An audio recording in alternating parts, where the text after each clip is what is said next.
Energy shock कैसा है वो बताएंगे। Reduced global oil supply by 10 to 14 million barrels per day.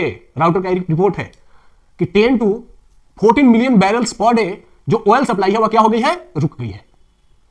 अगला है crude price spike up to $119 पर बैरल। ये टाइम्स ऑफ इंडिया का रिपोर्ट है। जो इंडिया खरीद रहा था रशिया से, अभी आप लोगों ने अगर पढ़ा होगा, $35 पर बैरल खरीद रहा था, और अभी प्राइस क्या दिखा रहा है, 119 डॉलर पर बैरल हो गया है। तो व्हाट इज द हाइक, मतलब कितना ज्यादा हाइक है प्राइस में, कितना ज्यादा वृद्धि हुई है प्राइस में, आप सोच सकते हैं हार्मोज स्ट्रेट क्राइसिस के साथ। इसने क्या किया है, डिसरप्ट किया है fertiliser, LNG, aluminium and food supply, क्योंकि जो गल्फ कंट्रीज है उनके लिए फूड सप्लाई भी नहीं जा पा रही है, और उधर से फर्टिलाइजर, एलएनजी एंड ये भी वापस नहीं आ पा रही है, एल्यूमिनियम एंड फूड सप्लाई उनको भी चाहिए। तो ये पूरा क्या हो गया है, डिसरप्ट हुआ है।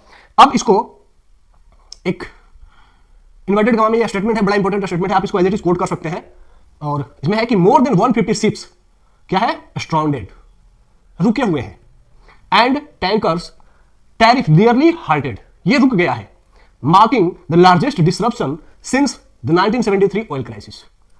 1973 के ऑयल क्राइसिस के बाद से यह सबसे बड़ा ऑयल क्राइसिस है जिसमें 150 प्लस शिप्स, जहाज क्या किए हुए हैं, हाल्ट कर दिए गए हैं, ट्रेड से रोक दिए गए हैं।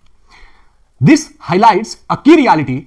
अब यहां पर इसको आप लोग इन्वर्टेड कॉमा में कर सकते हैं, energy is no longer just an economic commodity, it is a geopolitical weapon.